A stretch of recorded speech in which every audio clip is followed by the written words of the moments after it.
Today we are going back to school with the chalkboard technique. Hi, I'm Jessica Taylor from Ink It Up with Jessica, and in this video I'm going to show you how to do the chalkboard technique on your handmade cards. When you stamp with white ink on black cardstock, it looks like it's been written with chalk.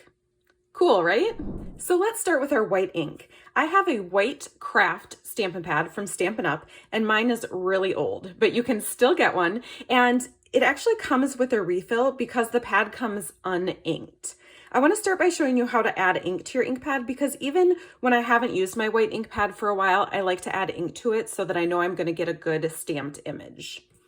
So we'll just take the top off of the ink refill and give it a little squeeze to squeeze some white ink onto your pad.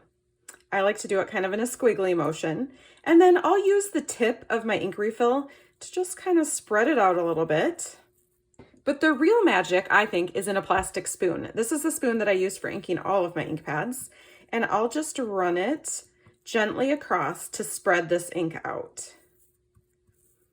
And then when I'm done spreading it out, I'll just wipe this off with a tissue. For this card, I'm using the Reasons to Smile stamp set from Stampin' Up, and I think this has two images that look great with this chalkboard technique. I'm going to use the Stamparatus because I found that you can re-ink and stamp your stamp multiple times to make sure that you get the look that you want.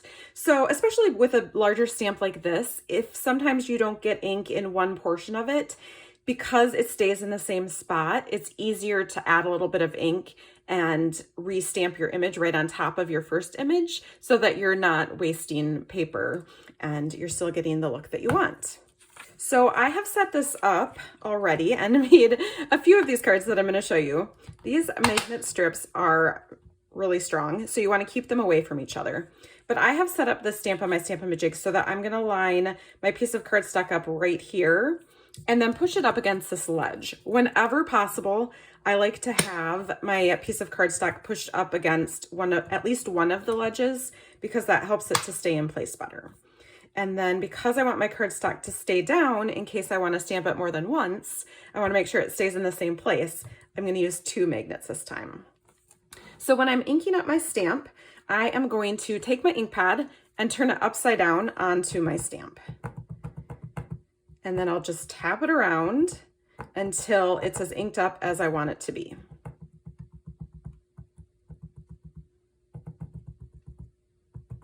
If I see that I got a little extra ink on the edges where I don't want it, I'll just take a tissue and rub that right off. Then I'll flip this over onto my black cardstock, and I just kind of push down and go all the way down. I know people have different tools that they use to rub over the top of their stamps. I don't actually use my Stamparatus all that much, so I don't have any of the fancy accessories for it. But this works for me. So then you want to make sure that you give it time for the ink to soak into the paper, especially with the white. You'll notice that it almost is more opaque. It's not a real solid white. And so you want to make sure that you give it time to really soak into your cardstock. And that might be why you want to stamp it more than once. Okay, so I think that looks pretty good for the chalkboard technique, but look, I missed this flower right up here. So there's actually still ink on my flower. I'm just going to flip it again and make sure I really press on that spot. And I don't know why it doesn't want to work right now. There we go. So I just fixed that flower. White crafting does take a little bit longer to dry, which is nice because you can use it for embossing as well. But in this case, if you want it to dry faster, you can use your heat tool on the first setting. So there's two settings here. If you use setting 1 and just run it over, it will dry the ink faster. Or you can just set it aside and let it dry overnight. It really doesn't take that long, but I'm impatient. So I like to stamp these kinds of things at night so I can just let them dry overnight and not have to wait. Okay, so let me show you some different options for the chalkboard technique. This is just stamped with white ink, the one that we just did. Another thing that you can do is add some white ink with a sponge dauber, blending brush over the background so it looks like erased chalk. So you'll see this one is pretty black on the background. This one looks like a used chalkboard. If you are going to add this to the background, this sponging, I'm going to show you with the sponge dauber. You want to just put your sponge dauber in your white ink, but here's the important part. I always start it off on scratch paper because look at how dark that is. And also I use kind of a motion like this, but you want to get a lot of the ink off on scratch paper before you go to on your card because you don't want it to be too dark that it takes over the image. So get a little bit off, use a light hand, and then you can kind of just rub back and forth.